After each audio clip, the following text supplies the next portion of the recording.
ప్రభునామములో తిరిగి మీకు వందనాలు సమర్పిస్తున్నా.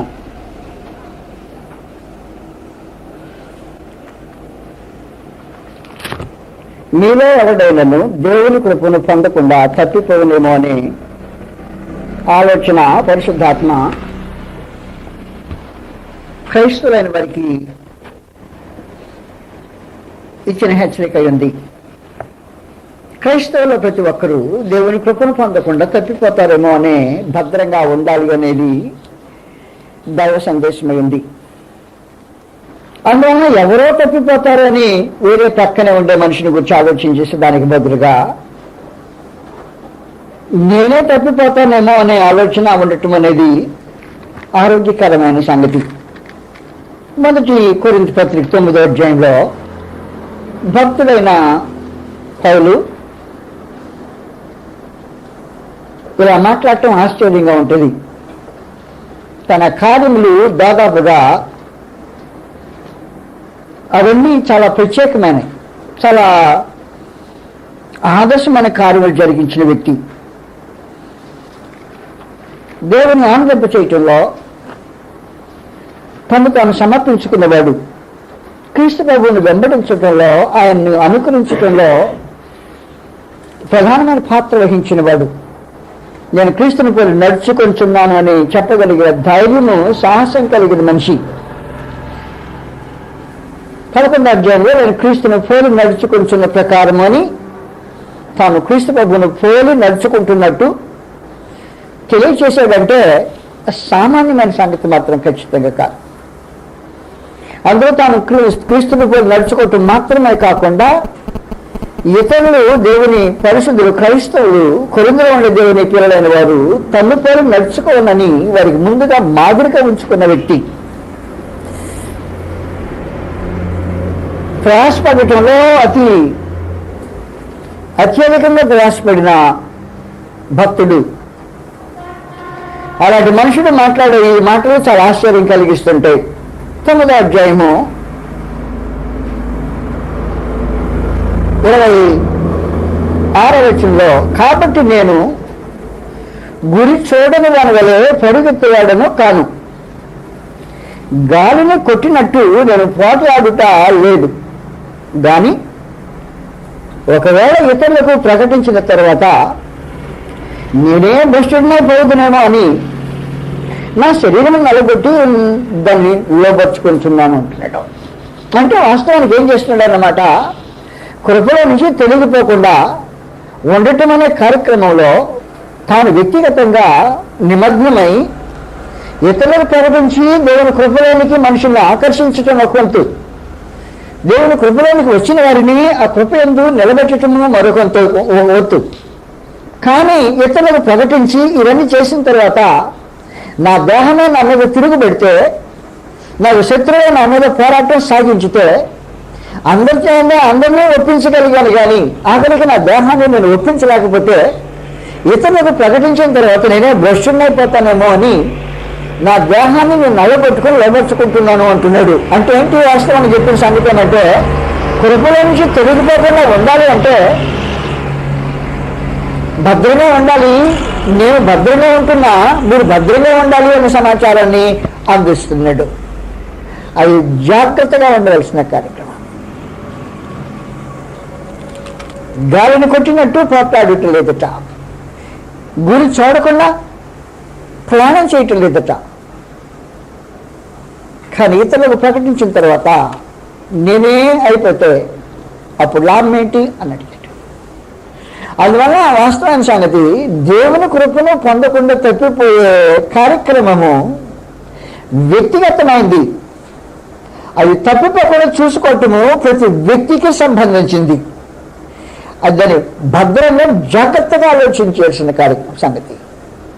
ఎప్పుడో వారానికి ఒకసారి దేవుని సముఖంలో కూడి ఆరాధించేటప్పుడు ప్రతివాడు తను పరీక్షించుకునేవాళ్ళని చెప్పిన సంగతిని వచ్చి అప్పుడేదో పరీక్షించుకున్నట్టుగా ఫీల్ అయితే అది సంపూర్ణంగా కార్యసాధన జరిగించదు. తాను కృపయందు నిలిచి ఉన్నాడో లేదో అనే సంగతి జాగరూకతతో ఆలోచించేయటము ఏనాటి కానాడు ఎవరికి వారికి సంబంధించింది. కృపలో ఉండి ఉండి నిలిచి పడిపోయిన ఒక వ్యక్తి మనం ఈ సమయంలో జ్ఞాపకం చేసుకోబోతాం. దానికి ముందుగా అపోస్తలుల యొక్క అంతస్తు, హోదా బహుశ్రేష్టమైంది. ఉద్యోగాలు అని ఒకవేళ మనం అనుకోదలుచుకుంటే అది దేవుని రాజ్య సంబంధమైన ఉద్యోగాల్లో క్రీస్తు యేసు మహాప్రభు తర్వాత అపోస్తలుగా వెళ్ళటమే మహా గొప్ప ఉద్యోగం. అంతకంటే దేవుని రాజ్యపు పరిధులకు సంబంధించి, పరలోకపు విషయాలకు సంబంధించి క్రీస్తు ప్రభు యొక్క అపోస్తలుగా వెళ్ళటం కంటే ఘనమైనది, గౌరవమైనది మరొకటి ఉంటుంది అంటే నాకు నమ్మిక లేదు. మత్తయి సువార్త 12వ అధ్యాయంలో ప్రభువైన యేసు అపోస్తలుల గురించి ఈ సమాచారం తెలియజేశారు. మత్తయి సువార్త 19వ అధ్యాయము 27వ వచనంలో అపోస్తలుల యొక్క విశేషము, వారి సమర్పణ కనిపిస్తుంటుంది. ఇదిగో పేతురు ఇదిగో మేము సమస్తమును విడిచిపెట్టి నిన్ను వెంబడించుతుము గనుక మాకేమి దొరుకునని ఆయన అడుగగా, ఏం చేశావు పేతురు? మేము అపోస్తలులము సమస్తమును విడిచిపెట్టాం. ఈ ధనవంతుడు వాడే నిత్యజీవం పొందడానికి ఉద్దేశించి వచ్చిన వాడు పరిగెత్తాడు, మర్యాద చూపించాడు, మోకరించాడు, నిత్యజీవం కావాలని కోరాడు, కొద్దిగంతా తెలుసుకోవాలనుకున్నాడు. అయినా నిత్యజీవానికి వారసుడు కాకుండా కృపలో నుంచి తొలగిపోయి తప్పిపోయి వ్యసన పడుతూ వెళ్ళిపోయాడు. కానీ మేము అలాంటి వాళ్ళం కాదు ప్రభు, మేము సమస్తాన్ని విడిచిపెట్టి మేము వెంబడించిన వారు. అది సందర్భం. మేము సమస్తమును విడిచిపెట్టి మేము వెంబడించుతున్నాం కనుక మాకేమి దొరుకును అని అడుగుగా ఆయన అడుగుగా యేసు వారితో ఇట్లా నేను అపోస్తలుల అంతస్తు, ప్రపంచ పునర్జన్మమందు మనిషి కుమారుడు తన మహిళల సింహాసనం మీద ఆసీనుడైనప్పుడు నన్ను వెంబడించిన మీరును 12 సింహాసనం మీద ఆసీనుడై ఇశ్రాయేలు 12 గోత్రముల వారికి తీర్పు తెచ్చుదురు చెప్పేశాడు. ఎంత అంతస్తు? నేను సింహాసనం మీద కూర్చుంటే మీరు సింహాసనం మీద కూర్చుంటారు. నేను రాజ్యం వెళ్తుంటే మీరు ఇశ్రాయేలు వారి 12 గోత్రముల వారికి తీర్పు తెచ్చేవారు ఉంటారు. మీరు నా అపోస్తలులు. అపోస్తలుల యొక్క అంతస్తు అది. అపోస్తలు పడిపోయి అంత అంతస్తులో ఉన్న అపోస్తలు పడిపోయే అవకాశం ఉందా? అది మనం ఆలోచించాలి. అపోస్తలు అంటే మామూలు కాదు.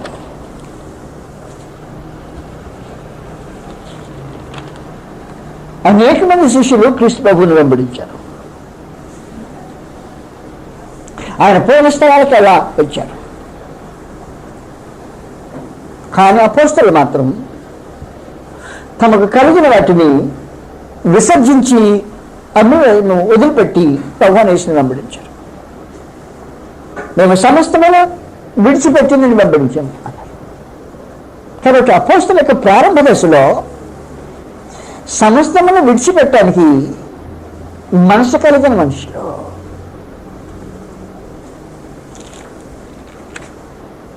శిష్యులందరూ వచ్చారు, కానీ అపోస్తలులు వచ్చారు. వ్యత్యాసం ఏమంటే శిష్యులు తమ కలిగిన వాటితో వెంబడించారు, అపోస్తలులు తమ కలిగిన వాటిని విడిచిపెట్టి వెంబడించారు. అదే ప్రభువైన యేసు అంటాడు, నేను నా సింహాసనం మీద కూర్చున్నప్పుడు మీరు మీ సింహాసనం మీద కూర్చుండి, నేను ఏలుబడి చేసేటప్పుడు మీరు ఇశ్రాయేలు 12 గోత్రముల తీర్పు తెచ్చుతారు అని వారి హెచ్చైన వారి అంతస్తును గురించి, వారి త్యాగమును గురించి, వారు చేసిన త్యాగాలకు పొందబోయే బహుమానాల గురించి ప్రభువు తెలియజేశారు. వాస్తవానికి శిష్యులు అందరినీ ఆయన తీసుకోవటం ఒక వంతు, అపోస్తలులైన వారిని ఆయన అంగీకరించడం మరొకంతు. తన శిష్యులందరినీ పిలిచి వారిలో కేవలము 12 మందిని మాత్రమే ఏర్పాటు చేసుకోవటానికి ప్రభువైన యేసు ఒక రాత్రి అంతా ప్రార్థన చేశారు. లూకాసు వార్త 6వ అధ్యాయంలో ఒక రాత్రి అంతా ప్రార్థన చేసి రాత్రి అంతా ప్రార్థన చేసి అయిపోయిన తర్వాత తెల్లవారిన ప్రభువుని యేసు ఈ నిర్ణయం చేస్తున్నారు. నేను ఆ రోజుల్లో ఉండి జనసమూహంతో పాటు శిష్యులు, క్రీస్తులో అనేక మంది శిష్యుల్లో ఉండేదానికంటే నేను ఆయన అపోస్తలుగా ఉండటానికి ఎంతో ఇష్టపడి ఉండేవాడిని. నాకు అవకాశం, ఛాన్స్ దొరికినట్టయితే నేను కూడా అపోస్తలుగా ఒకటిగా ఉండాలని కోరిక కలిగి ఉండేవాడిని. అయితే సమస్తాన్ని విడిచిపెట్టి ఆయన వెంబడించడానికి ఇష్టపడేవాడినో కాదో నాకు మొత్తానికి తెలియదు. కానీ వారు మాత్రం ఆ కార్యక్రమం జరిగించగలిగారు. 6వ అధ్యాయం 12వ వచనంలో లూకాసు వార్త, ఆ దినముల యందు ఆయన ప్రార్థన చేయుటకు కొండకు వెళ్ళి దేవుని ప్రార్థించడం యందు రాత్రి గడిపాను. ఒక ప్రార్థనలో రాత్రి అంతా గడపాలంటే ఎన్ని అంశాలు మాట్లాడుంటారో నాకు తెలియదు. వాస్తవంగా ఎన్ని సంగతులు చెప్పని మాట్లాడాలి. ఒక రాత్రి అంతా మాట్లాడాలంటే, ఒక గంట మాట్లాడాలంటేనే ప్రార్థనలో అనేక భూమి ఆకాశం చుట్టూ వస్తాం. దాదాపుగా ఒక గంట సేపు ప్రార్థన చేశారనుకో, ఆ గంట సేపు ప్రార్థనలో దాదాపుగా సమస్తం వచ్చేస్తాయి. కానీ రాత్రి అంతా ప్రార్థన చేస్తే ఎలా ఏముంటాయో సంగతులు. రాత్రి అంతా ప్రార్థన చేయటం అయిపోయింది. ప్రార్థన చేసి ముగించేసాడు, వచ్చేసాడు. ఆయన వచ్చిన తర్వాత ఉదయం అయినప్పుడు 13వ వచనం, ఆయన తన శిష్యులను పిలిచి వారిలో 12 మందిని ఏర్పరిచి వారికి అపోస్తలులని పేరు పెట్టాను. ప్రత్యేకమా? శిష్యులు ప్రత్యేకమైతే శిష్యుల కంటే అపోస్తలు ఇంకా ప్రత్యేకమన్నమాట. ప్రార్థనకు ప్రతిఫలముగా వచ్చినవారు అపోస్తలు. గొప్ప సంగతి, గొప్ప సంగతి. ప్రభువుని యేసుతో పాటు వారు తిన్నవారు, ఆయనతో పాటు త్రాగినవారు, ఆయనతో పాటు నడిచినవారు, ఆయనతో పాటు పండుకున్నవారు, నిద్రించినవారు, మేలుకొన్నవారు, సంభాషించినవారు. ప్రభువుని యేసుకు కలిగిన అనుభూతుల్లో వారు పాలు భాగస్తులు, పంచుకున్నవారు అపోస్తలు. మహాప్రభు అపోస్తలకు మత్తయి సువార్త 10వ అధ్యాయంలో ప్రత్యేకమైన ఆధిక్యతలను గురిస్తున్నాడు.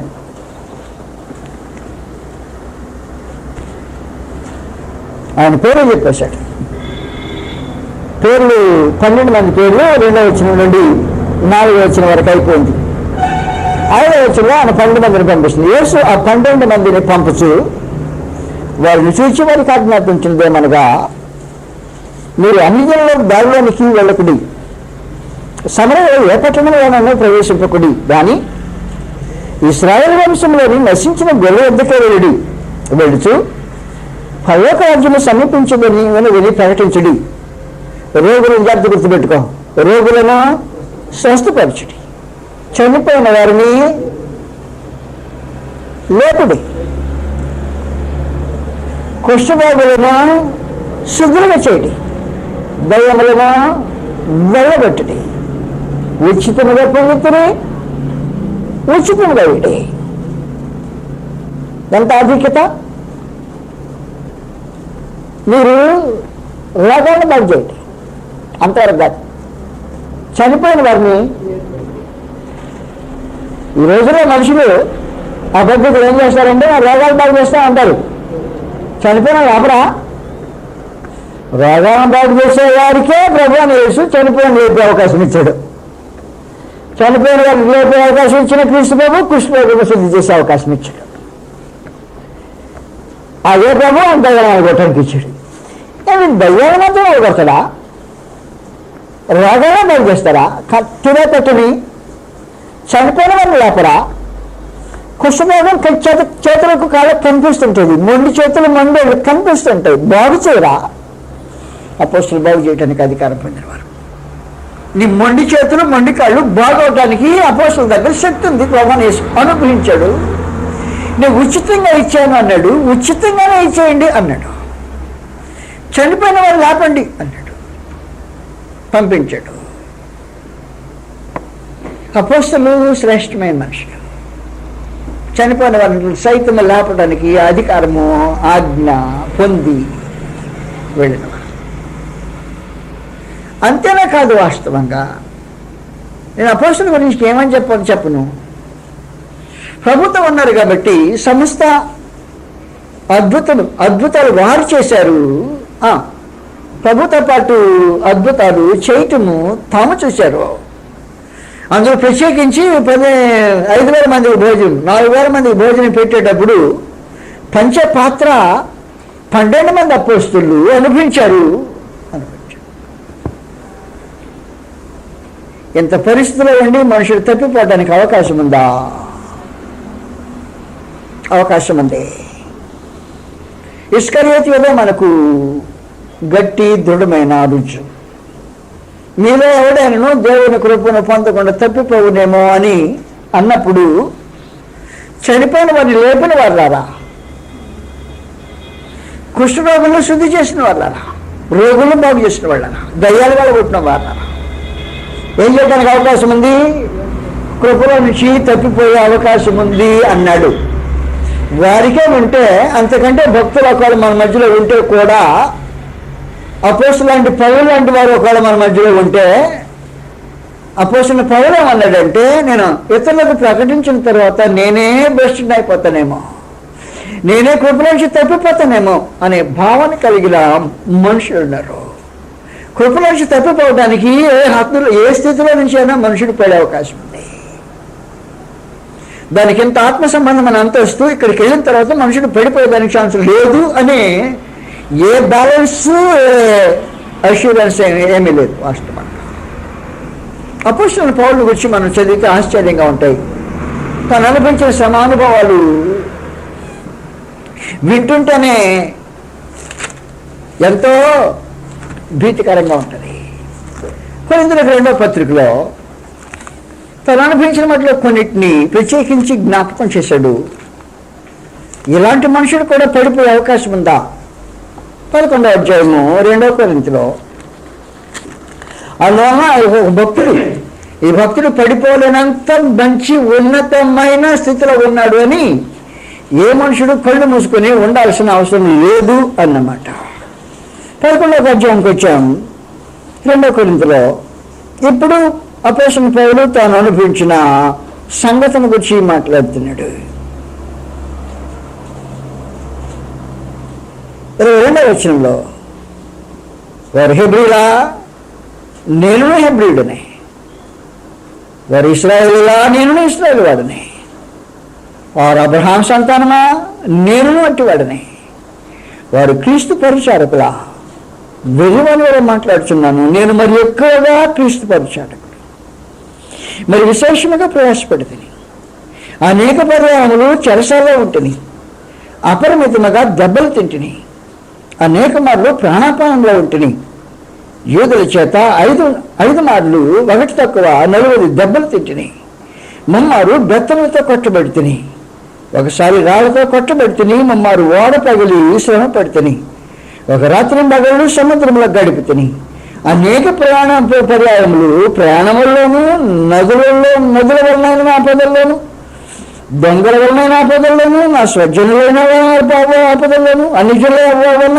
ఆపదల్లోనూ, పట్టణముల ఆపదల్లోనూ, అరణ్యముల ఆపదల్లోనూ, సముద్రముల ఆపదల్లోనూ, కపట సహోదరుల ఆపదలో ఉంటుంది, ప్రయాసపడుతుంది, ప్రయాసముతో కష్టముతోనూ, తరచుగా జాగ్రత్తలతోనూ, ఆకలి దప్పులతోనూ, తరచుగా ఉపవాసముతో, చలితోనూ, దిగంబరత్వంతోనూ ఉంటుంది. ఇంకా చెప్పవలసినవి అనేకములన్నవి. ఇంత అంతస్తులో ఉండే పోస్టుడు నువ్వు పడిపోయేదానికి అవకాశం ఉందా? అనేకులకు ప్రకటించిన తర్వాత నేనే భ్రష్టుని అయిపోతానేమో. అందువల్ల వాస్తవానికి క్రైస్తవ జీవితంలో కృప నుండి పడిపోతామా? మీలో ఎవడైనా దేవుని కృప నుండి తప్పిపోతారేమో, జాగ్రత్తగా చూసుకోమని చెప్పిన రోజున నీ అనుదిన జీవితానికి సంబంధించిన కార్యక్రమం అది. మొదలు కొరింథీ 10వ అధ్యాయంలో 12వ వచనం సంగతి మాట్లాడుతుంది. మొదలు కొరింథీ 10వ అధ్యాయము 12వ వచనం, తాను నిలుచుచున్నానని తలంచుకొని వాడు పడకున్నట్లు జాగ్రత్తగా చూసుకునే వాళ్ళను. ఇది ఒకటి ఉందన్నమాట బిట్టు. తాను నిలుచుచున్నానని తలంచుకుని వాడు పడిపోకున్నట్టు జాగ్రత్తగా చూసుకున్నాను. ఇది వాస్తవమైన సంగతి. పడిపోవటానికి ఏదో ఘోరమైన పాపము, ఏదో చేయలేని భయంకరమైన చెడుతనం చేస్తాము అనే ఉద్దేశము మనుషులు అనుకోవాల్సిన పని. ఈ పడిపోవటాన్ని గురించి మాట్లాడిన రోజున చేదైన వేరు ఏదైనా మలిచి పెద్దది ఏమైనా వచ్చిందా? ఏం లేదు. చెట్టంతా బాగానే ఉంది, ఏళ్ళు కూడా బాగానే ఉన్నాయి. ఈ చెట్టు ఏళ్ళలో ఒకటి అంతా చేదైన వేరు ఒకటి మలిచిందట. దానివల్ల మనుషులు అపవిత్రులైపోయే అవకాశం ఉందట. అందులో పడిపోవాలండి ఏదో గొప్ప సంగతులు, ఘోరమైన నీచమైన సంగతులు చేసి పడిపోవాల్సిన అవసరం. నిగ్రహాన్ని నువ్వు స్వాధీనం చేసుకోలేని పరిస్థితి నిన్ను పడవేయటానికి దోహదం అవుతుంటుంది. ఇస్కరియోతు యోధాకు చిన్న బలహీనత ఉండేది, బహుసామాన్యమైన బలహీనత.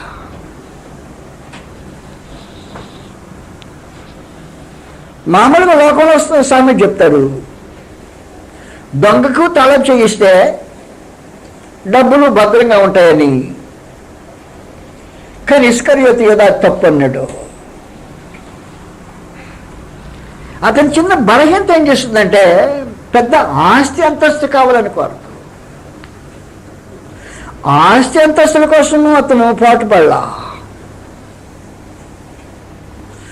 ఘనత కొరకు ప్రోకలాడలా, గుర్తింపు కొరకు ఎగిరితోకలా. చిన్న బలహీనత లోపలిది అతను తింటూ వస్తూ ఉంది. కనుక మీలో ఎవడైనా జాగ్రత్త అని చెప్తేనే అంతరంగంలో నీకు కనిపించే నీ సొంత బలహీనత అదెంతో చిన్న వేరు, అది పెద్దది కాకుండా పోవచ్చు.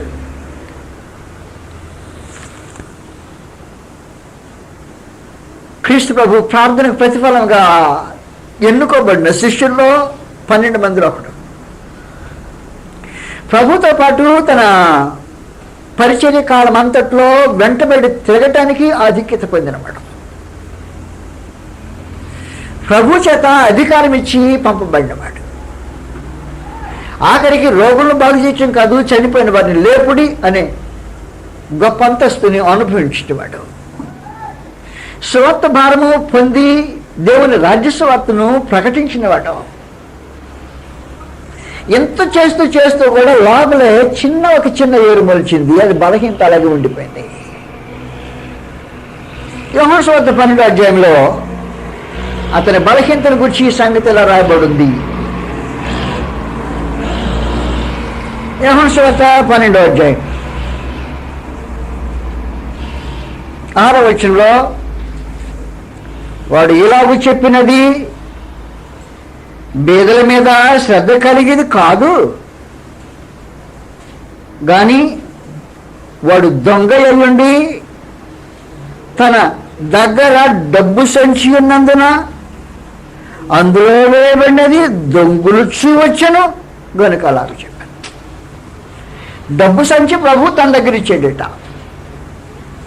క్రీస్తు యేసు వారికి సొంత డబ్బేం లేదు, కానీ ఏం చేస్తుంటారంటే పరిచర్యకి వెళ్ళిన స్థలంలో పరిచర్యకు సంబంధించి ఏదో కొంత సొమ్ము ఇస్తుంటారు ఆయనకి. ఈ ఇచ్చిన సొమ్ము అందరికీ కామన్గా ఉండేదానికి వరకు ఇస్కరియోతు చేతిలో ఇచ్చేవాడు. కనుక ప్రభు యొక్క పరిచర్యకు సంబంధించిన డబ్బు సంచి చేతిలో ఉండేది. అప్పుడప్పుడు ఏం చేస్తుంటాడంటే బలహీనత చొప్పున పరిచర్య డబ్బు సంచిలో చెయ్యి జేబులో పడేది. అది ఆ చిన్న బలహీనతే, అది సమస్యగా అతడు గుర్తించలా. అది సమస్యగా గుర్తించినట్టయితే దేవుని కృపను పొందకుండా తప్పిపోవునేమో అనే ఒక భావన అతని అంతరంగానికి తట్టి,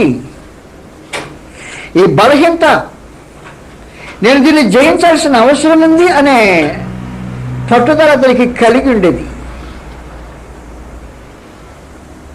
నీ బలహీనత ప్రభు సంచిలో చేయబెట్టి నీ జేబులో చేయబెట్టుకోవటం కాకపోవచ్చు. అలాంటిది నీకు దూరం అవును గాక.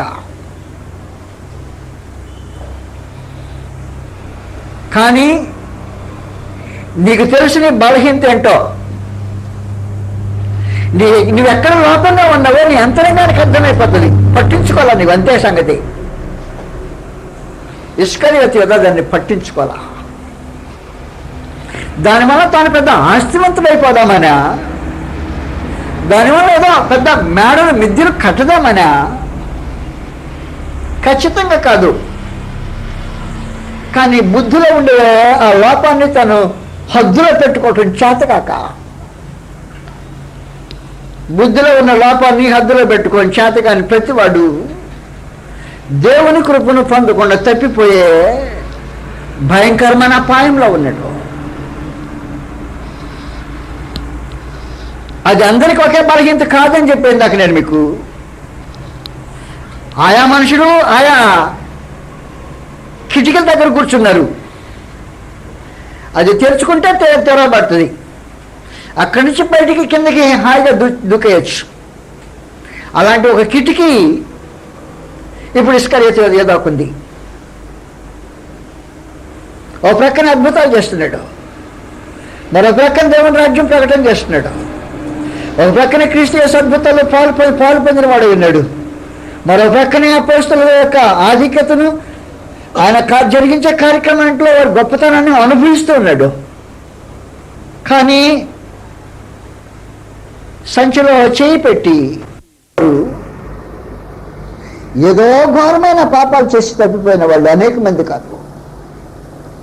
చిన్న చిన్న వాటినే సర్దుకోలేని, పట్టించుకొని ఇది స్వాధీనం కావాలి, ఇది నా దేహం నుంచి తొలగిపోవాలి, నేను నీతిలో దాన్ని జయించాలి, ఈ పాపం నుంచి నేను దూరం కావాలి, ఈ దురాశ నుంచి నేను వేరు కావాలి అనే భావన మనుషులకు ఖచ్చితంగా కలగాల్సిన అవసరం ఉంటుంది.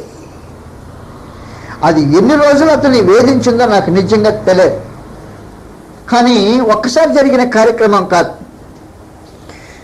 వాడు ఎలాగో చెప్పినది బేదల మీద శ్రద్ధ కలిగి కాదు. కానీ వాడు దొంగ అయ్యుండి తన దగ్గర డబ్బు సంచి ఉండినందున అందులో వేయబడినది దొంగిలించుచు వచ్చాను. ఒకసారి జరిగిందా? దొంగిలించుచు వచ్చాను. ఎక్కువ తీసుకోవడానికి అవకాశం ఉండదు. వచ్చే డబ్బు తక్కువే, కానుకలు ఎవరో ఇచ్చే కానుకలు అంతవరకే, చిల్లర ఖర్చులు సరిపోయేది. ఈ చిల్లర ఖర్చులు సరిపోయి ఈ కానుకలు తన చేతిలో ఉంటే దానిలో నుంచి దొంగిలించుచు వచ్చానంటేను 100,000 తీసుకోవడానికి అవకాశం ఉండదు. అల్పమైందే, అది బుద్ధి లోపం. కృప నుంచి పడిపోయిన వాడు గొప్ప గొప్ప విషయంలో పడిపోయిన వాడు కాడు అనే దానికి అనేక రుజువులు ఉన్నాయి గ్రంథంలో. కృప నుంచి గతంలో పడిపోయిన ఏశావుని గురించి మాట్లాడినప్పుడు గ్రంథం ఏమందంటే, హెబ్రీయులకు 12వ అధ్యాయం మనం చదివే 15వ వచనం నుండి, ఒక్క పూట కూటి కొరకు ఏమి ఒక పూట కూడు తినకపోతే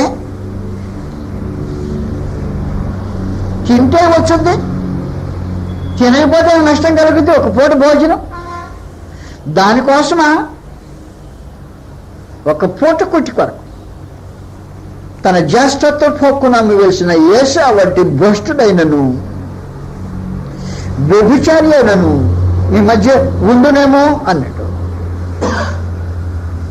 అంత క్షణికమైన సుఖం కొరకు అన్నమాట.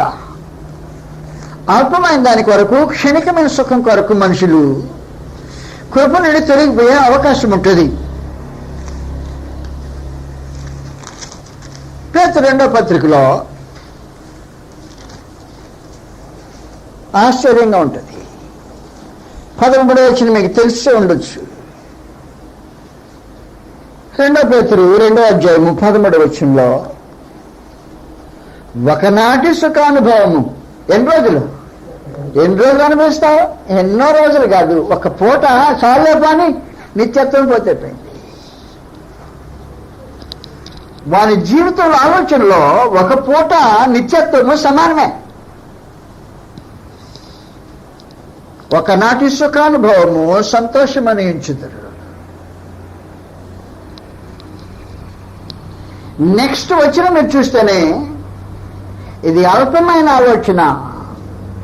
కనీసము దేహంలో ఉండే సుఖాన్ని, దేహంలో సుఖం పొందడానికి దేహ సంబంధమైన సంగతి కూడా జరగల. మనుషులు ఎంత అల్పమైన దాని కొరకు నిత్యత్వాన్ని పోగొట్టుకుంటారు తెలియచేశాడు. వ్యభిచారిణిని చూచి ఆశించుచు పాపము మానలేని కన్నులు గలవారు. కన్నులు పాపం ఎక్కడుంది?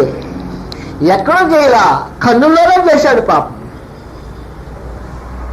దాని కొరకు దేవుని కృప నుండి తప్పిపోయే అవకాశం ఉంటుంది.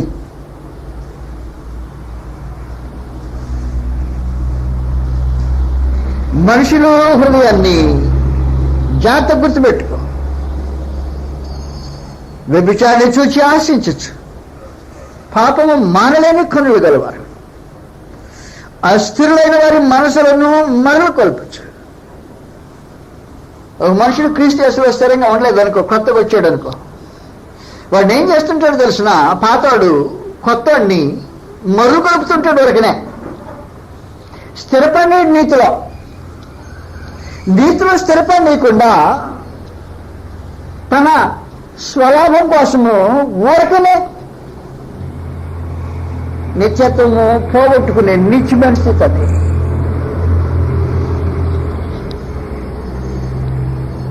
అస్థిరులైన వారి మనసులను మరల కోల్పచ్చు.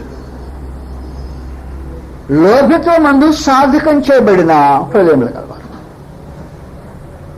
ఎంత పాపం చేయాలి కృపను తెలియకపోవాలంటే? పెద్ద ఘోరమైన ఏం చేస్తారా? నేను పాపం చేస్తున్న సంగతి ఎవరికి తెలియకుండానే నేను కృపను తప్పిపోయే అవకాశం ఉంది. ఇస్కరియోతు యూదా చేస్తున్న సంగతి ఎవరికి తెలియదు. 12 మందితో పాటు ఉన్నాడు, 12 మందిలో ఒకటిగా ఉన్నాడు. ఈ ద్రవ్యము చేతబట్టే కార్యభారం వహిస్తున్నాడు. ఏం చేస్తున్నాడు అనే సంగతి ఎవరికి తెలియలా. పరిశుద్ధాత్మ గుర్తు చేస్తూ జ్ఞాపకం పెట్టుకుంటూ ఉన్నాడు.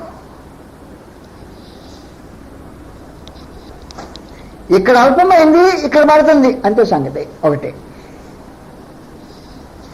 రెండవది చేసేది పెద్ద విశేషమైన సంగతి లేదు. తన కళ్ళు చెప్పేది, తన కంటి చెప్పే.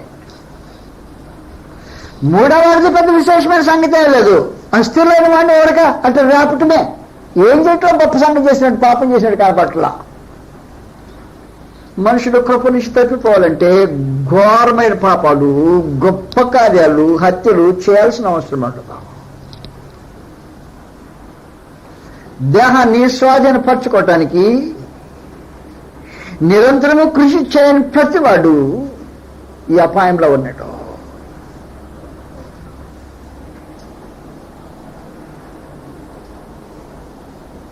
అందువల్ల మనుషుడు దేవుని కృప అనుభవించడానికి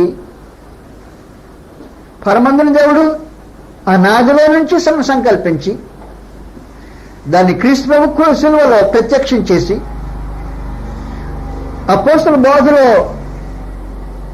బోధించి వారి ద్వారా బ్రతిమాలి కృప ఆవరించటానికి, నీ పాపాలు క్షమించటానికి, నేను నీతిమంతునిగా తీర్చడానికి, కుమారునిగా స్వీకరించడానికి,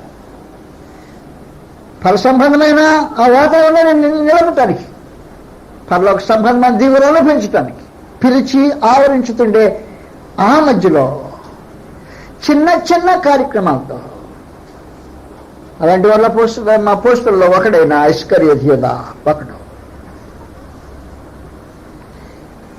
అయితే ఘోరంగా మాట్లాడేస్తుంటాడు. ఆమెదో పాపము అత్తను తీసుకొచ్చి క్రీస్తు ప్రభు పాదాలకు పూసిందట. ఈయన లోపల లేని దాన్ని ఉన్నట్టుగా బయటికి ఆట ఆడుతున్నాడు. లోపల లేదు, ఉన్నట్టు బయటికి ఆడుతున్నాడు ఆట. చిందేస్తున్నాడు. ఈ అత్తరు ఎందుకింత వ్యర్థం? 300 బ్యానరాలకు అమ్మితే ఆ డబ్బు నా సంచిలోకి వచ్చింది. ముందు బేదలకి ఇచ్చిన కార్యక్రమం వేరే, అది పెట్టు. ముందు నా సంచిలోకి రావాల్సింది ఇప్పుడు రాలా. వేస్ట్ చేసింది అమ్మ ఇక్కడ. Non sense. పరిశుద్ధాత్మ అన్నాడు, బేదల మీద దయ కలిగి వాడు ఎలాగ చేయలేదు అన్నాడు.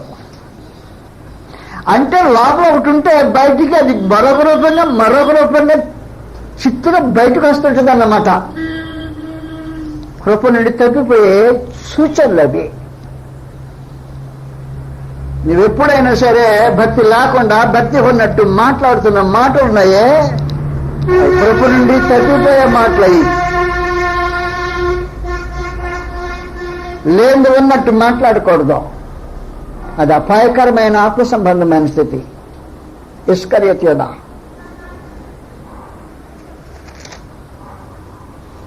అందువలన తప్పిపోవడానికి ఏం గొప్ప కార్యం చేయాలి? నువ్వు ఏం అవసరం లేదు. అపోస్తల కార్యములు 1వ అధ్యాయంలో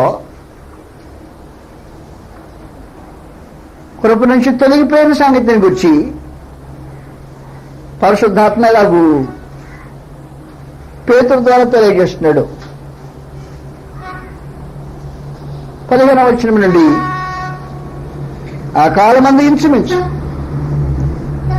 120 మంది సహోదరులు కూడి ఉండగా పేతురు వారి మధ్య నిలిచి ఇట్లా నేను, సహోదరులారా, యేసును పట్టుకున్న వారికి త్రోవ చూపిన యోధాను గురించి పరిశుద్ధాత్మ దావీదు ద్వారా పూర్వం పలికిన లేఖనము నెరవేరవలసి ఉండెను. అతడు మనలో ఒకడిగా ఎంచబడిన వాడై గుర్తుపెట్టుకో, ఈ పరిచర్యలో పాలు పొందెను. అది కాదు, మనలో ఒకడిగా ఎంచబడ్డాడు, ఈ పరిచర్యలో కూడా పాలు పొందాడు. ఈ యోధ ద్రోహం వలన సంపాదించిన రోకల నుంచి ఒక పొలము కొనెను. అతడు తలక్రిందులుగా పడి నడిమికి బద్దలైనందున అతని పేర్లన్నీ బయటకు వచ్చెను. ఈ సంగతి యెరూషలేములో కాపురమున వారి అందరికీ తెలియవచ్చును గనుక వారి భాషలో ఈ పొలము అకెల్దమా అని అనబడి ఉన్నది. దానికి రక్తభూమి అని అర్థం. ఇందును గురించి అతని ఇల్లు పాడైపోవును గాక, దానిలో ఎవడును కాపురముండకపోవును గాక. అతని ఉద్యోగము ఏముద్యోగము? అపోస్తలత్వం.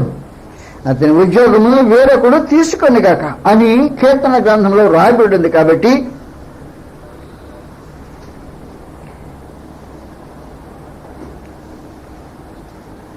యోహాను బాప్తిస్మం ఇచ్చింది మొదలుకొని ప్రభువైన యేసు మన యొద్ద నుండి పరలోకం చేర్చుకొని మరి దినం వరకు ఆయన మన మధ్య సంచరించుచున్న కాలం మనతో కలిసి ఉన్న వీరిలో ఒకడు. మనతో కూడా ఆయన పునరుద్ధానమును గురించి సాక్షి అయినట అవశ్యమా. కాబట్టి వాస్తవాన్ని సంగతి మీకు తెలిసిపోయింది. ఈ చిన్న అలవాటు ఏం చేసిందంటే, ఏ అలవాటు? అక్కడేసింది ఇటు అంత తీయలో ఏదో కొంచెం తెలియకుండా అది కూడా అన్నమాట. అది ఏం చేసిందంటే, ప్రభు నమ్మితే 40 వెంట్రుకలైనా వస్తాయి కదా, కడగదు. అమ్మితే మాత్రం ఆయన ఎవడేం చేయబోతాడు? మాకే చచ్చిన లేపే బాధికారం అనుగ్రహించాడు. ఆయన ఎవరేం చేయబోతారు? అమ్మటానికి అమ్ముకుంటా, తెచ్చుకుంటా. మళ్ళీ ఆయన నాకు సొంతమే. ప్రభుని ద్వేషించే పని చేయాలి. అతడు డబ్బును ఆశించే పని చేశాడు. ప్రభుని ద్వేషించితే వేరే సంగతి. ప్రభుని ద్వేషించకుండానే డబ్బును ఆశించి ఎంత పెద్ద మొత్తం, వేల లక్షల, ఖచ్చితంగా కాదు. 30 వెండి రూపాయలు మాత్రమే, జస్ట్ 30 పీసెస్ ఇచ్చారు సిల్వర్, 30 వెండి నాణ్యాలు. ఏం చేయబోతుంది దాని మొత్తం నువ్వు తీసుకుని ఏం చేయబోతావు? అతని ఇల్లు పాడైపోను కాక అది ఎవడు కాపురం ఉండడు. ఏం చేసుకుంటావు? నీ డబ్బు, నీ ఉద్యోగం నీకు దక్కదు. ఏం చేసుకోబోతావు దాన్ని? నీకు నిత్యత్వము దక్కదు. ఏ కృపలో నీకు నీవు ఆహ్వానించబడ్డావో, ఏ కృపలో కొంతకాలం నిలుచున్నావో, ఏ కృపను పొందడానికి అర్హత కలిగినవో, ఆ కృప నుండి తప్పిపోవడానికి ఘోరమైన పాపము అని మన దృష్టిలో అనుకుంటారు. ఘోరమైన పెద్ద గొప్ప సంగతి ఏం కాదు. ఇస్కరియోతు దృష్టిలో చూస్తేనే చాలా తేలిగ్గా అంచనా వేసిన సంగతి. నేను ప్రభువును ద్వేషించను, ఆయన ద్వేషిస్తాను ఆయన ప్రభు. మరి ఏం చేయబోతావు? నేను ముద్దు పెట్టుకుంటానయా, దాంట్లో బిజినెస్ అంత ఉందంటే. బిజినెస్ అంతా పెద్ద దాంట్లో పెట్టలా, ముద్దు పెట్టుకోవటంలో పెట్టే బిజినెస్ అంతా. ఈ ముద్దుతో అంత అయిపోతుంది. ముద్దుతో ఆయన మంచితనం వచ్చింది, ముద్దుతో డబ్బు వచ్చింది. కాబట్టి ఒకే ముద్దు క్రీస్తును కొనాలని, ఒకే ముద్దు క్రీస్తునికి అమ్మిన డబ్బు కొనాలని చేసిన ముద్దు అది. ఇది ఉపాయం, ద్వేషం కాదు.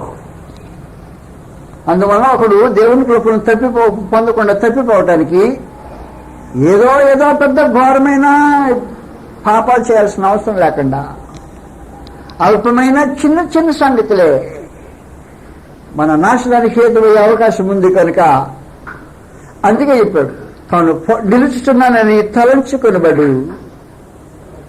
నీకు ఎప్పుడైనా ఆలోచన వచ్చిందా నేను నిలిచాను అని ఆలోచన?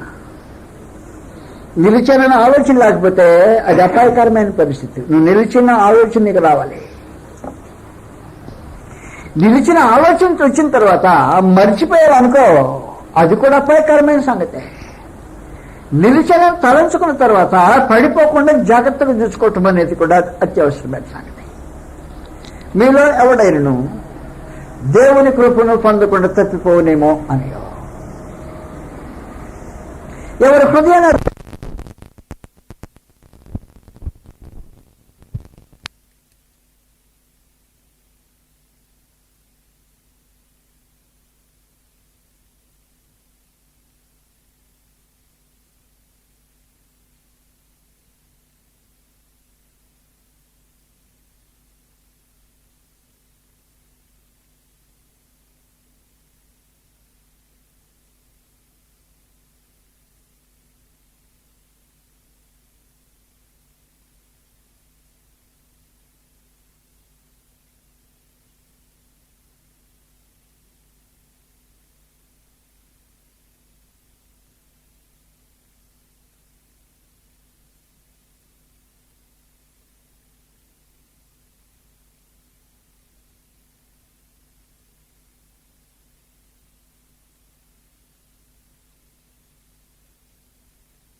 ఎవరి హృదయాన్ని పరిశీలన చేసుకుంటే ఎక్కడో చోట ఏదో ఒకటి నీకు సమస్యగా ఉండేది నీకు అర్థం అయ్యే అవకాశం ఉంది. నాకేం సమస్య లేదండి అన్నావనుకో, అదే నీ సమస్య కావచ్చు. కారణం ఏమంటే నీ లోపమేమో నీకు తెలియలా. కనుక ఎక్కడ దేహము బలహీనత చేత కొట్టుతుందో, అందరినీ ఒకే స్థలం కాదని చెప్పా, ఆ కొట్టిన స్థలం లాగి ఇది జయించడానికి నీ కృప కావాలా, ఇది నన్ను పీడిస్తుంది, వేధిస్తుంది, నా దగ్గర నుంచి తొలగిపోకుండా వెంటాడుతుంది. ఈ బలహీనత నా నుంచి తొలగిపోవాలా, ఈ పాపము నా దగ్గర నుంచి దూరం కావాలా, ఈ స్థితిలో నుంచి నేను బయటపడాలా, దానికి గాను ప్రత్యేకించి వేయవలసిన కృపకాయ వేడుకుంటున్నానని మనుషులు దేవుని మీద ఆధారపడవలసిన అవసరం ఉంటుంది. నీ అంతటి నీవే సమర్థుడు అనుకునేదే నీ బలహీనత కావచ్చు. ఒకవేళ లోపం లేదని తలంచే నీ స్థితే అసలు సమస్య కావచ్చు.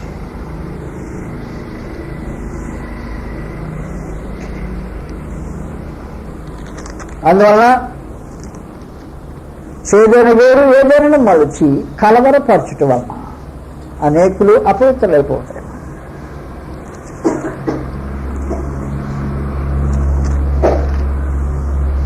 మహాదేవుని యొక్క అనంత జ్ఞానంలో పరమదేవుడు కోరుకునే మనుషుల్ని ఏం కోరుకుంటున్నాడంటే,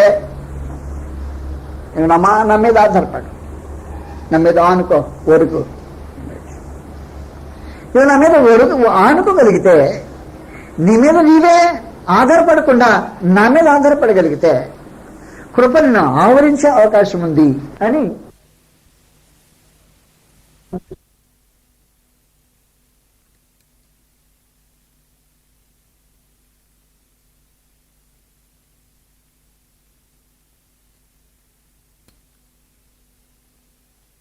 లోభమునకు ఎడమియక జాగ్రత్త పడుడి. ఒకరికి కర్మ విస్తరించుట వాని జీవమునకు మూలము కాదు అనేను. ఏంటి కాదు? కలిమి విస్తరించుట వాని జీవమునకు మూలము కాదు. జీవము వేరే, కలిమి వేరే. కలిమి దీవెన కాదు.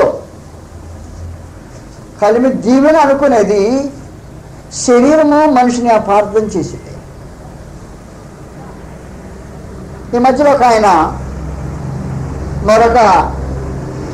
ఒక యువకుడు మరొక యువకునికి ఉత్తరం రాశారు.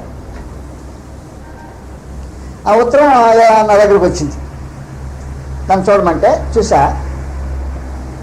తిరిగి ఈ యువకుడు రాసిన ఉత్తరం రిప్లై నా కంటితో చూశాను.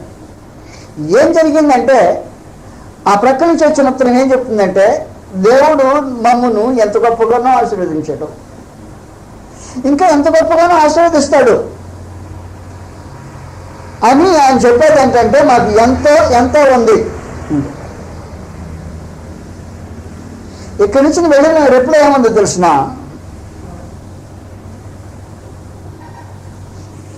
అడుక్కునేవాడికి 6 కోళ్ళు ఉంటే వండుకునేవాడికి 1 కూర ఉంది అన్నాడు.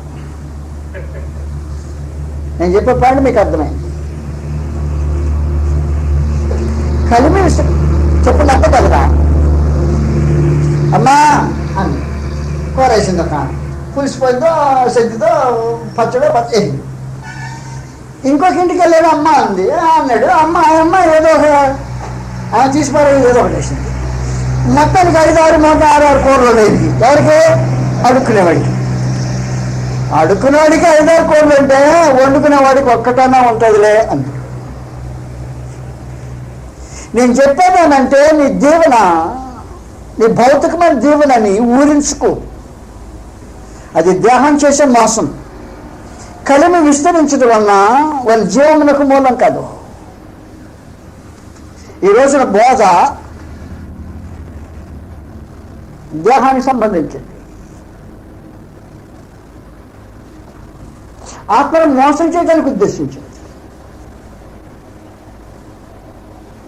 ఒకరి చాలా విస్తారంగా కలిమి ఉంటానంట, అది గొప్ప దీవెన అని మనుషులు భ్రమపడటానికి హేతువైంది దేహం. క్రీస్తు ప్రభు తాటగా మాట్లాడేశాడు. కలిమి విస్తరించుట వాని జీవమునకు మూలం కాదు.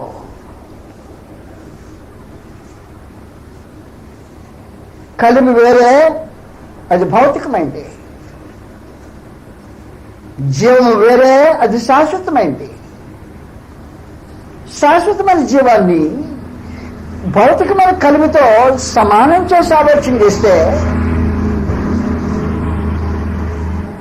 నీ కృప నుంచి తొలగిపోయే భయంకరమైన అవకాశం ఉంది. అది అలాగే చూడకూడదని క్రీస్తు ప్రభు ప్రత్యేకించి ఒక ఉపమానం తెలియజేశాడు. అది మీకు తెలిసిందే. ఆ ధనవంతుని పంట సంగతి మాట్లాడా. సమృద్ధిగా పండాక కొట్లు విప్పి కొట్లు కట్టాక ఏమైంది? వారి ప్రాణములకు తన కలిమి ఆధారం కాకుండా పోయింది. అందువల్ల నీ దేహం నిన్ను మోసం చేయకూడదు. అది దేహం చేసే మోసం. ఆత్మకు విరోధంగా పోరాడే పోరాడు. శ్రమ పొందే వాళ్ళందరూ దరిద్రులు. శ్రమానుభవం లేకుండా ధనం కలిగిన వారు మాత్రమే దీవించబడిన వారు అనే భావన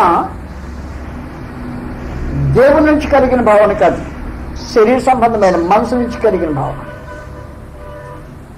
అలాంటి మనుషుల కృపలో నిలిచిందో చాలా చాలా భయంకరమైన సంగతి, అరుదైన సంగతి. కొన్ని కలిమి విస్తరించడం మన జీవనకు మూలం కాదు. అందువల్ల ఎప్పటికప్పుడు ఏ సంగతికి ఆ సంగతిని విడమర్చి తేటగా చూడాల్సిన అవసరం ఉంది.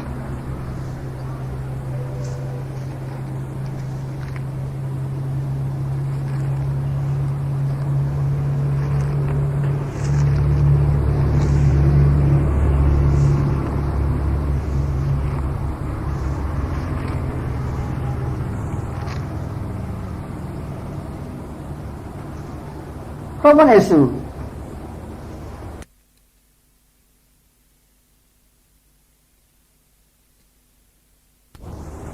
మనకు అనుగ్రహించేది ఆత్మ సంబంధమైన దీవెనలు అనేది తేటగా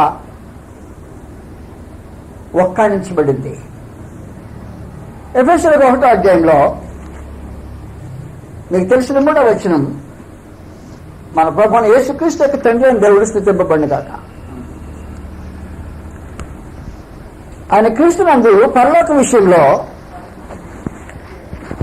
ఆయన క్రీస్తునందు మనకు అనుగ్రహించింది ఆత్మ సంబంధమైన ప్రతి ఆశీర్వాదం.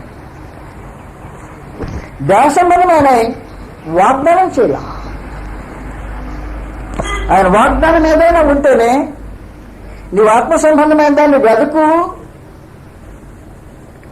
నీ భౌతికమైన అవసరం తీర్చబడతాయి.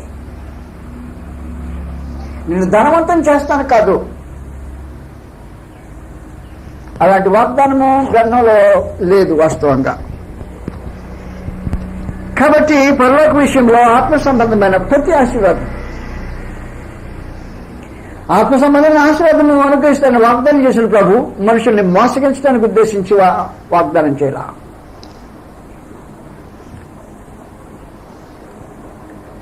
క్రీస్తు యేసునందు పరలోక విషయంలో ఆత్మ సంబంధమైన ప్రతి ఆశీర్వాదం. నువ్వు ఒక నీ దీవెన దేన్ని బట్టి కొలుస్తావో నాకు తెలియదు.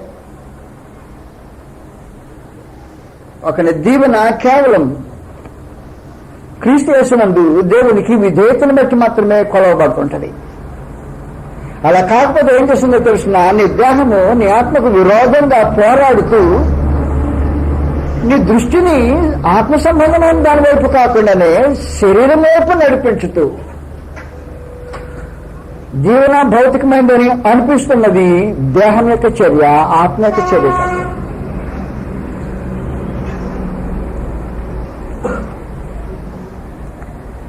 మరొక 10వ అధ్యాయంలో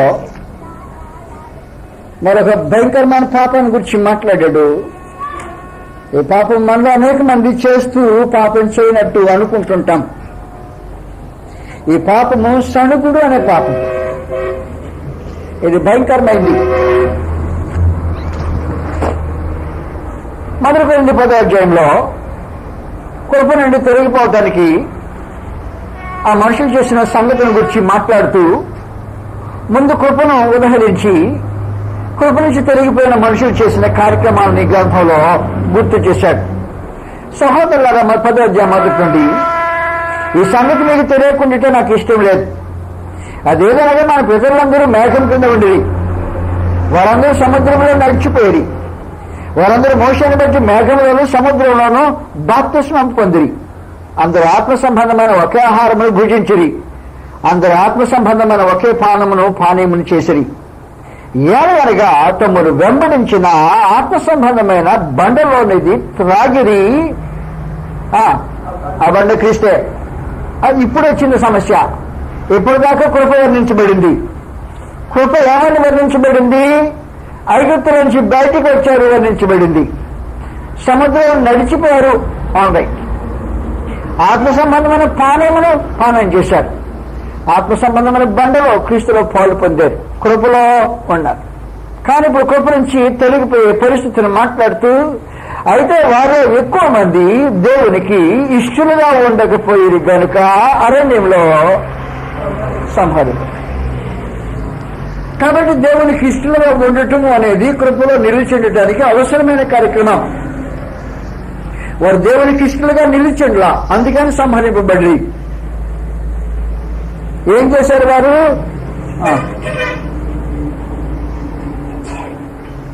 వచ్చేసిన మొదటి తప్పు, చెడ్డవాటిని ఆశించారు.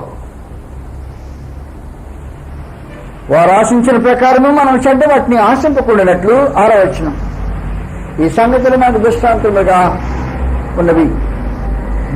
తిరుటకు కూర్చుండి, తిరుటకు త్రాగుటకును కూర్చుండి, ఆడుటకు లేచిది అని రాబడినట్లు వారిలో కొందరు వల్ల మీరు విగ్రహారాధకులు ఎందుకుడి, మరియు వారి వల్ల మనము వ్యభిచరింపకుందుము. వారిలో కొందరు వ్యభిచరించినందున మక్క దినమనే 23,000 మంది కూలిరి. అసలు సంగతికి వచ్చినప్పుడు మనము ప్రభువును శోధింపక ఇందము. వారిలో కొందరు శోధించి సర్పముల వలన నశించిరి. ఇక్కడికి వచ్చాం. ఆ తర్వాత మాట్లాడారు 10వ వచనంలో, మీరు సణుకకుడి. సణకటం అంటే ఏంటి? ఎప్పుడైనా శోధించారా ప్రభుని? సణిగారా? శోధించిన వారు, సణిగిన వారు, ఆశించిన వారు, వ్యభిచరించిన వారు, విగ్రహారాధన చేసిన వారు కృపలో నుంచి పడిపోయారు, కృపలో నుంచి తప్పిపోయారు. సణుకుడి. ఒకవేళ మనం ఏ పాపము భయంకరమైనది చేయలేదనుకుంటే మన మధ్యలో సణుకుడు ఎక్కువ ఉంటుంది. మీరు ఎప్పుడైనా ఏదైనా సణిగారా? సణగటం అంటే మీకు తెలిసిన అసలు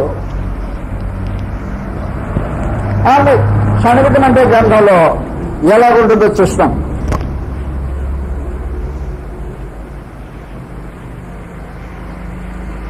యోధపత్రికలో, యోధపత్రిక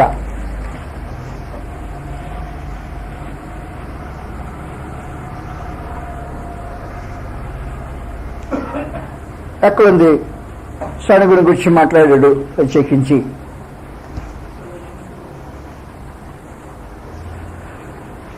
ఎనిమిదవ వచనం నుండి, అటువలనే వీరును కలవ కలుచు, శరీరమును అపవిత్రపరచుకొనచ్చు, ప్రభుత్వమును నిరాకరించు, మనుషులను తమ గతిని గూర్చి సణుగువారిని కావాలి. నాకు ఇప్పుడు తమ గతిని గూర్చి సణుగువారిను ఎక్కడుంది? 2 పేతురు 2వ అధ్యాయంలో కానీ, యోధ పత్రికలో కానీ, రెండిట్లో ఎక్కడో ఒకసారి కానీ పడాలి. ఇప్పుడు మనకి 2 పేతురు ఒకసారి చూద్దాం. తమ గతిని గుర్చి సణుగువారును, 8వ అధ్యాయం యోధ 16వ వచనం. ఏమన్నా చూద్దాం. 16వ వచనంలో గురించి మాట్లాడేశాడు. 14వ వచనంలో నుంచి భక్తిహీనుల యొక్క సంగతిని ఆయన వివరించాడు. ఆదాము మొదలుకొని 7వ నోవహు కూడా వీరిని, హానుకు కూడా వీరిని గురించి ప్రవచించి ఇట్లనెను, ఇదిగో అందరికీ తీర్పు తెచ్చుటకును వారిలో భక్తిహీనులందరూ భక్తిహీనంగా చేసిన వారి భక్తిహీన క్రియలన్నిటిని గుర్చి, భక్తిహీనులైన పాపులు తమకు రోగము చెప్పిన కఠినమైన మాటల గుర్చి వారిని ఒప్పించుటకును ప్రభువు తన వేగాల పరిశుద్ధ పరివారంతో వచ్చును. వారు తమ దురాశ చొప్పున నడుచుకొనుచు ఎలా నడుచుకునేది? అదేంటి దురాశ చొప్పున నడుచుకోవటం అంటే? అది ఎలాగుంటుంది దురాశ చొప్పున?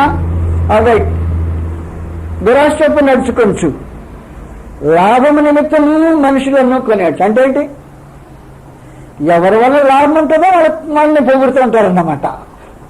లాభము నిమిత్తము మనుషులను కొనియచ్చు. ఒక చరిత్ర రాసి ఒక చరిత్ర రాయకుండా బావా అంతే. మన గుండెలో వెళుతుండే ఆలోచనలు ఎక్కడ పొరపాటుగా వెళుతుంటాయో, కృప నుంచి పడిపోవడానికి మనుషుడికి ఏది హేతు అవుతుంటుందో ప్రతి దాన్ని రికార్డులో పెట్టేశాడు ఆయన. మన జాతకం చూపించినట్టు సంగతి చూపించేశాడు. ఆఖరి రోజున ఈ పుస్తకం తెరిచి తీర్పు తీర్చడానికి ఉద్దేశించాడు. ఎంత క్లీన్గా మాట్లాడంటే, ఎవరన్నా ఒకళ్ళు పొగిడావనుకో, ఆ పొగిడిన ఉద్దేశం లోపల వేరుగా ఉందనుకో, ఆ ఉద్దేశాన్ని బయటకు తీసుకొచ్చి రాసి నీవు కృపకు దూరమయ్యే అవకాశం అపాయకరమైన స్థితిలో ఉన్నావని చెప్పాడంతే.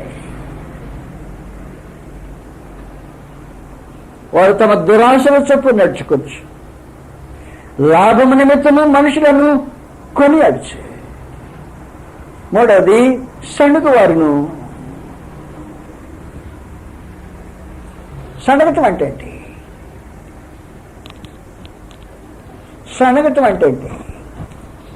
ఒక ఉదాహరణ చెప్తాను మీకు గ్రంథంలో నుంచి. రోజు తిండిస్తున్నాడు, రోజు కష్టించకుండా పోగు చేసుకుని తీసుకొచ్చుకుంటున్నారు. కానీ ఏమంటారు తెలిసిన? ఈ చవి సారం కానీ ఆహారం అంటాడు. నువ్వు దాని కూడా కష్టించింది లేదు, ఉచితంగా ఇచ్చే భోజనం. ఏమంటాడు? చవి సారం లేదట. నువ్వు చవి సారంగా వండుకొని ఇష్టం వచ్చిన రూపం పెట్టుకుని కాదనలేదే, నీ టేస్ట్కి నీ నాలుకకు రుచిగా ఉండేటట్టుకు బాగా వంటకం చేసుకో. పర్మిషన్ ఇచ్చాడే. చవి సారం లేకుండా పోయిన కారణమేమి?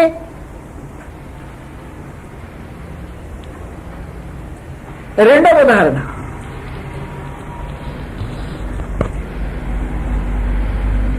గింజలు లేవు,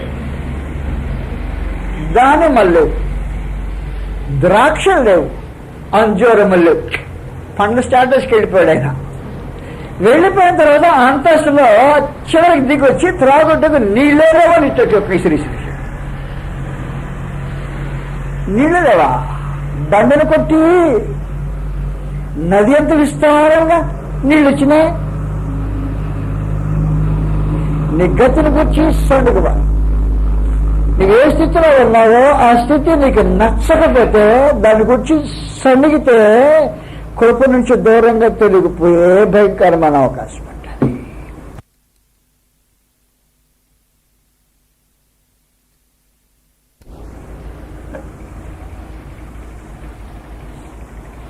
జాగ్రత్తగా సంగతులు ఆలోచన చేస్తాం. మహాదేవుడు ఇశ్రాయేలు వరండాలో ఉంచటమే దయాపూర్వక సంకల్పం. ఐగుప్తు బానిసత్వం నుంచి బయటకు తీసుకురావాలి. ఆ తర్వాత అరణ్యం, నీళ్లు లేని ఎడారి, అక్కడికి రాళ్ళు, దారి తిన్నలేని విధానం, ఎక్కడంటే అక్కడ గుడాలో వేసుకునే పరిస్థితుల్లో పెట్టేశాడు. సనగాల్సిన అవసరం లేదు. నీ ప్రాణానికి ఆయన ప్రాణం. ఆ పరిస్థితుల్లో నేను తీసుకొచ్చాడు బయటికి. నీ కంటికి ఆయన కన్ను. నీకేదైనా జరిగితే ఆయనకి జరిగినట్టు భద్రతకు వాగ్దానం చేసి బయటికి తీసుకొచ్చాడు. నీకేదైనా లేదు, లేకపోతే ఆయనకి లేనట్టు పరిస్థితి అలాంటిది. నేను ఏ స్థితిలో పెట్టాడో ఆయనకి తెలిసి పెట్టాడు.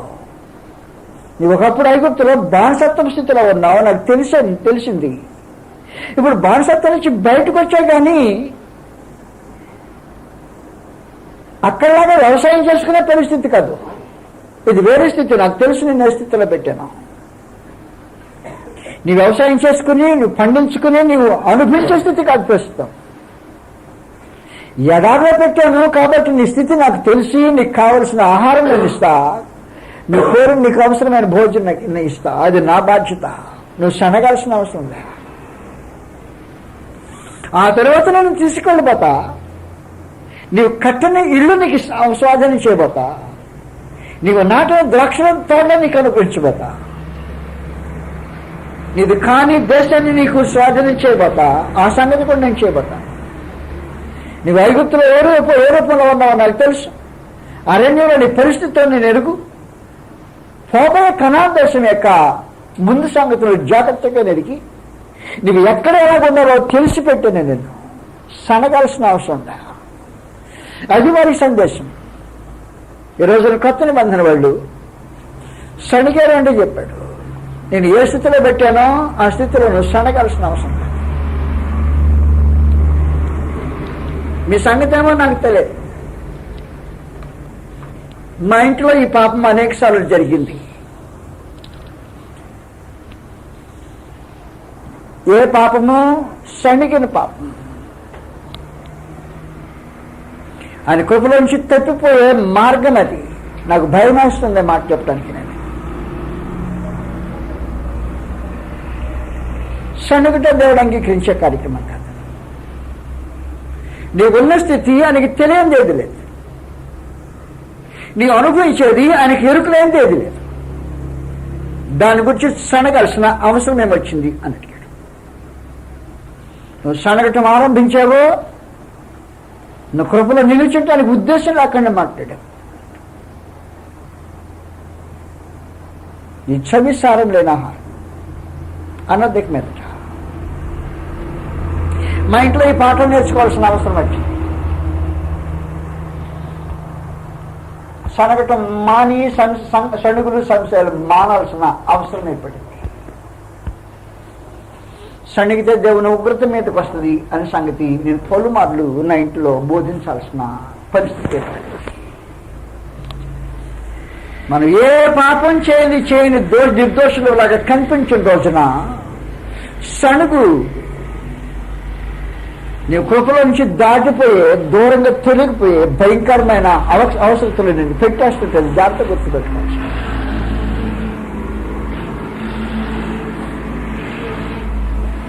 అందువల్ల ఏం చేసినా జాగ్రత్త, భయంకరమైన సంగతులు. ఏం చేస్తే తమ దురాశలు చొప్పున నడుచుకుంటే, లాభం నిమిత్తము మనుషులను కొనియాడితే, సణిగితే, తమ గతిని గుర్చి నిందించేవారిని, ఏం నేను ఇలాగెంతో బతుకుతున్నాను అన్నావు అనుకో, నీ గతిని గుర్చి నీవు ఒకవేళ నీకు పెట్టబడిన స్థితి దేవుడు అనుగ్రహించిన స్థితి అయి నీవు అక్కడ నుండితే నువ్వు దాని గురించి నీ గతిని గుర్చి నిందించాల్సిన అవసరం. క్రీస్తు ప్రభు సంఘం వారు ఆదిలో బహు భయంకరమైన పరిస్థితుల్లో ఉన్నారు. ప్రకటన గ్రంథం 2వ అధ్యాయంలోనే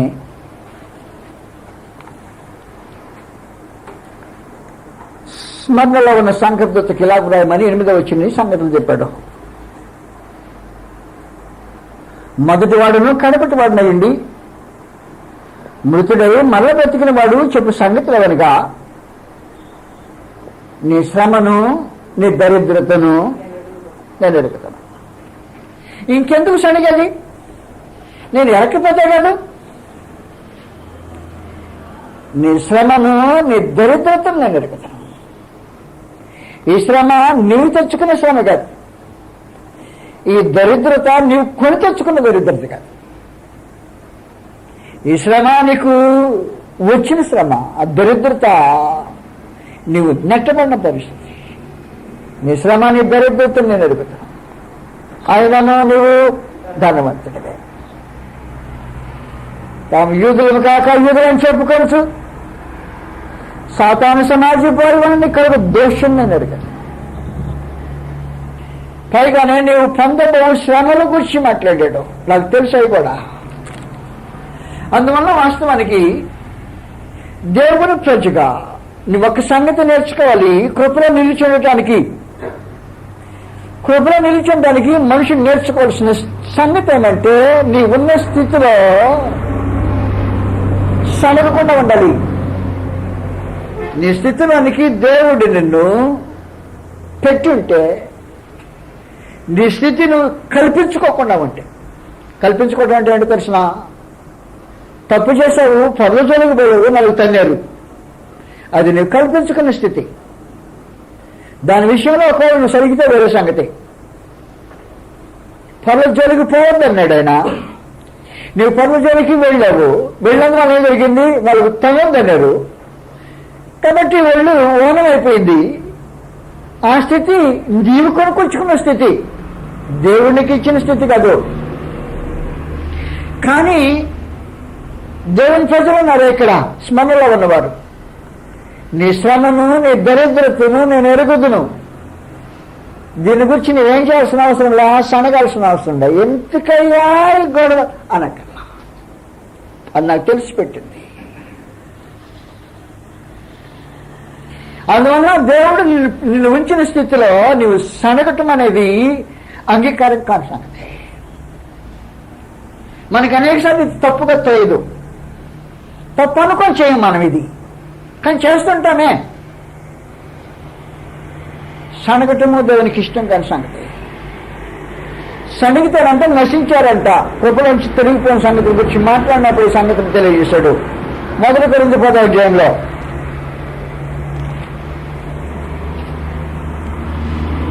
10వ వచనం, మీరు సణగుకుడి, వారిలో కొందరు సణిగి, 1 కొరింథీ 10:10, వారిలో కొందరు సణిగి సంహారకుని చేత నశించిరి. ఏం చేసి సనగటం అంటే ఏం చెప్పండి? ఇప్పుడు సనగటం అంటే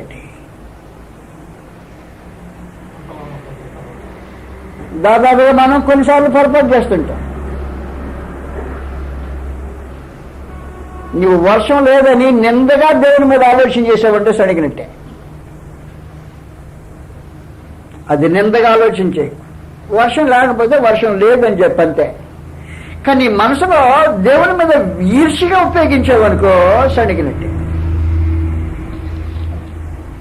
ఈ పరిస్థితి దేవుడు తన స్వాధీనంలో ఉంచి సమస్తం జరిగిస్తున్నాడు. నీకు వర్షం లేకపోతే లేదన్న సంగతి నీకు తెలుసు. అందువలన కొన్ని సంగతులు మనము జాగరూకతో సమస్తం ఆలోచించాల్సిన అవసరం ఉంది. పేదరికంలో ఉన్నావు, దరిద్రతలో ఉన్నావు, సనగాల్సిన అవసరం లేదు. దేవుని కృప మహదైశ్వర్యం వల్ల కొంచెం ఐశ్వర్యమైన స్థితిలో ఉన్నావు, గొంతులేసి ఎగిరిపడాల్సిన అవసరం లే. నేను ఏ స్థితిలో పెట్టాడో ఆ స్థితిలో సంతృష్టి కలిగి ఉండటం అనేది నేర్చుకోవటం చాలా ప్రాముఖ్యమైన సంగతి.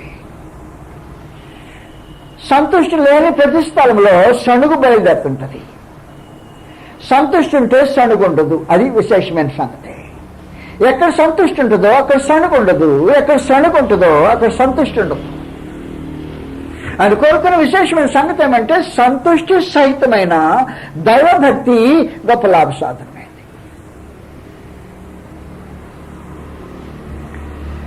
అందువల్ల నేను ఈ సంగతులు ప్రభు కనికరించి మరొక సమయం అనుగ్రహించితే రేపు సాయంత్రం పూట ఆలోచన చేయబోతాం. కానీ ఇప్పటి వరకు మనము ఒక ప్రత్యేకమైన సంగతి మీద నొక్కి సంగతులు ఆలోచన చేస్తూ ఉన్నాం. అదేమంటే మీలో ఎవడైనను దేవుని కృపను పొందకుండా తప్పిపోతాడేమో జాగ్రత్త అన్నా. దేవుని కృపను పొందకుండా తప్పిపోయే కొన్ని ప్రత్యేకమైన సంఘటనలు గ్రంథంలో నుంచి మనం ఆలోచన చేశాం.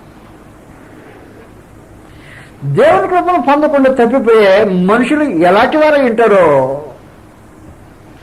ఒక్కొక్కసారి మన హృదయాన్ని మనం తాకినప్పుడు, ఓహో నేను కూడా తప్పిపోతానేమో అనిపించినప్పుడు దాన్ని గట్టిగా పట్టుకోవాల్సిన అవసరం ఉంటుంది. అయితే ఒకటి మాత్రం వాస్తవమైన సంగతి, దేవుని కృపను పొందకుండా తప్పిపోయిన మనుషుడు విలపించటం మొదలెట్టాడు, ఏడవటం మొదలెట్టాడు. అతని సమాధానం వచ్చిన సంగతి మీకు తెలియజేశా. నాకు కృప పోయింది, ఇక దేవుని కృప లభించే మార్గం ఏదైనా ఉందా? ఈ అగ్ని జ్వాల నుంచి యాతల నుంచి తప్పించే విధానం ఏమైనా ఉందంటాను. ఒకే మాట అన్నట్టు నీవు ఈ నీ జీవిత కాలంలో నీకు ఇష్టం వచ్చినట్టు బ్రతికావు. నువ్వు కృప పోగొట్టుకోవడానికి కారణం అదే. దాంతో మనం ప్రారంభించే మీ జ్ఞాపకం ఉంటే, కాబట్టి అక్కడ మళ్ళీ తిరిగి ప్రారంభించి ఆలోచన చేస్తాం. నేను నాకు ఇష్టం వచ్చినట్టే బ్రతుకుతున్నానా?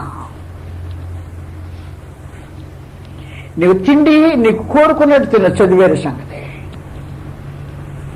ఇద్దరు భోజనం చేస్తున్నారు, మరొక ఏంట్రా తిండి అన్నాడు. రెండో ఆయన అంటున్నాడు నాకు ఇద్దరే ఇష్టం తినటానికి అంటాడు. ఇద్దరు కలిసి ఒక ప్రక్కనే ఒకరి ప్రక్కన ఒకరు భోజనం చేస్తున్నవారే. ఆ రెండో వాడికంటే అలా తినటం ఇష్టం అంట. నీకు తినటం ఒకవేళ అలాగే ఇష్టమైతే అది వేరే సంగతే. ఏంట్రా అంత పొడవు కుట్టించుకున్న చొక్క అని అడిగాడు రెండోవాడు. నాకు అలా చేసుకోవటం ఇష్టం అయితే అది వేరే సంగతి. నువ్వు తింటాం నీకు ఇష్టమై, నీ ధరించుకోవటం నీకు ఇష్టమైన రూపంగా ధరించుకుంటే అది వేరే సంగతి. కానీ నీ ఇష్టము దేవుని చిత్తానికి విరోధమైనప్పుడు సమస్య ఉంది. నీ ఇష్టము ఇతరులు నీ ప్రక్కన వాడికి విరోధమైనప్పుడు పెద్ద సమస్యలా. ఏంటో అలాగే నీ తింటావు, నాకు ఇది అలాగే ఇష్టమైంది, నీకు అలాగే అది అలాగే ఇష్టమైంది, మన ఇద్దరం ఇష్టమైనట్టు తిన్నాము, సమస్య లేదు. కానీ నీ ఇష్టము నీ దేవుని ఇష్టానికి భేదించిన రోజున అపాయం ఉంది. కాబట్టి నీ ఇష్టం చొప్పుననే ఈ కార్యక్రమమే దాన్ని జాగ్రత్తగా ప్రత్యేకమైన స్థానంలో పెట్టి కొలతలు వేయాల్సిన అవసరం ఉంది. కాబట్టి అక్కడి నుంచి ప్రారంభించి నీ ఇష్టానుసారంగానే బ్రతుకుతున్నావా? ఇది నీ ఇష్టమా? నీ ఇష్టము దేవునికి చిత్తం కాకపోతే కృప నుంచి తప్పిపోయే భయంకరమైన అపాయకరమైన పరిస్థితుల్లో ఉన్నాం. తిరిగి మనము వచ్చిన తర్వాత అక్కడి నుండి ప్రారంభించి మిగిలిన సంగతులు ఆలోచించేబోతాం. నా ఒక్కటి మాత్రం నా మనవి ఆఖరికి ఏంటంటే, మీలో ఎవడైనను అనకుండా మనలో ఎవడైనను, నేను ఇప్పుడు నన్ను కూడా కలుపుకొని మాట్లాడుతున్నా, దేవుని కృపను పొందకుండా తప్పిపోవునేమో అని. మనలో ప్రతి ఒక్కరూ జాగరూకతో వ్యక్తిగతంగా ఎక్కడ దెబ్బతింటుందో అక్కడ పట్టించుకుని దాన్ని మార్చుకోవటానికి ప్రయత్నం చేద్దాం. అలా చేయటం దేవుడు తన కృపను మన ఎళ్ళ విస్తరింపచేయను గాక. దేవుని చిత్తమైతే మళ్ళీ తిరిగి ఈ అంశాన్ని రేపు సాయంత్రం కొనసాగించుకుంటాం.